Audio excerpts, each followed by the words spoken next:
ఏపీలో ఎన్నికల హింసకు సంబంధించి సిట్ దర్యాప్తును వేగవంతం చేసింది.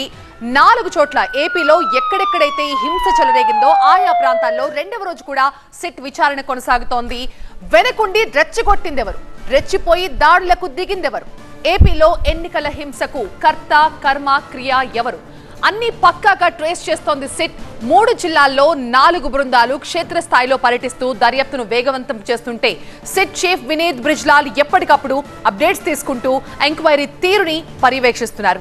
ఎన్నికల రోజు ఆ తర్వాత డ్యూటీలో ఉన్న పోలీసులతో ముందుగా మాట్లాడతారు సిట్ అధికారులు. అట్ ద సేమ్ టైం బాధితులతో కూడా మాట్లాడి అసలు ఆ రోజు ఏం జరిగిందో సీన్ రీక్రియేట్ చేసుకుని పక్కాగా రిపోర్ట్ రెడీ చేస్తున్నారు. కొన్ని చోట్ల కొత్త ఎఫ్ఐఆర్ నమోదు కూడా ఆదేశాలు ఇవ్వడం, ఎమ్మెల్యేలు మాజీ ఎమ్మెల్యేల ఇళ్లకి కూడా వెళ్లి దర్యాప్తు చేపట్టాలని నిర్ణయించుకోవడం లాంటివి లేటెస్ట్ డెవలప్మెంట్స్. ఇక రేపటికల్లా ప్రాథమిక రిపోర్ట్ సిద్ధం చేసి సిఈసికి ఇవ్వబోతోంది సిట్.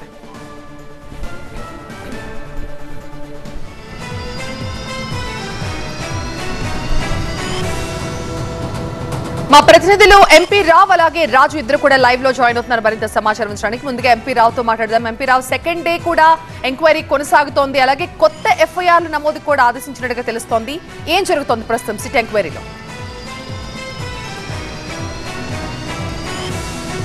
సిట్లో ఉన్నటువంటి 13 మంది సభ్యులు కూడా కొన్ని బృందాలుగా విడిపోయి 4 జిల్లాల్లో 3 జిల్లాల్లోని 4 ప్రాంతాలకు కూడా పర్యటిస్తున్నారు. అయితే తిరుపతికి మాత్రం ఈరోజు చేరుకుంటున్నారు. మిగతా పల్నాడుతో పాటుగా తాడిపత్రిలో ఘటనలు జరిగినటువంటి ప్రాంతాల్లో పోలీస్ స్టేషన్లకు వెళ్ళి అక్కడ ఉన్నటువంటి పోలీసుల నుంచి కూడా సమాచారం సేకరిస్తున్నారు.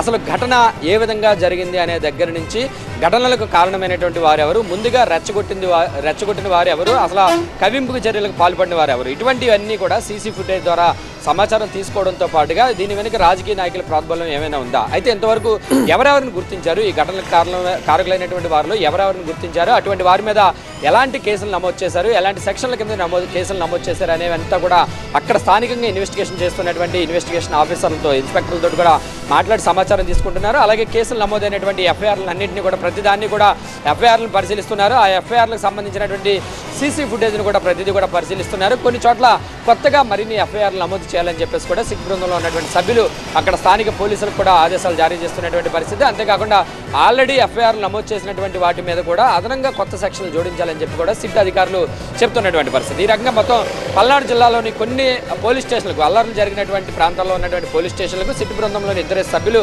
విడివిడిగా వెళ్ళి అక్కడ ఉన్నటువంటి పోలీస్ అధికారులతో సమాచారం తీసుకుంటున్నారు. అలాగే తాడిపత్రిలో కూడా ఈ సమాచారం అంతా కూడా సేకరిస్తున్నారు. అంతేకాకుండా క్షేత్రస్థాయిలో వారు చేస్తున్నటువంటి క్షేత్రస్థాయిలో విచారణ ఏ విధంగా జరుగుతుంది అనేది కూడా అక్కడ ఉన్నటువంటి పోలీస్ అధికారుల నుంచి పూర్తి సమాచారం తీసుకుంటున్నారు. అలాగే ఈ సిట్ బృందం తీసుకుంటున్నటువంటి సమాచారాన్ని ఎప్పటికప్పుడు సిట్ చీఫ్ వినీత్ బ్రిజ్లాల్కు ఎప్పటికప్పుడు సమాచారం అందిస్తున్నారు.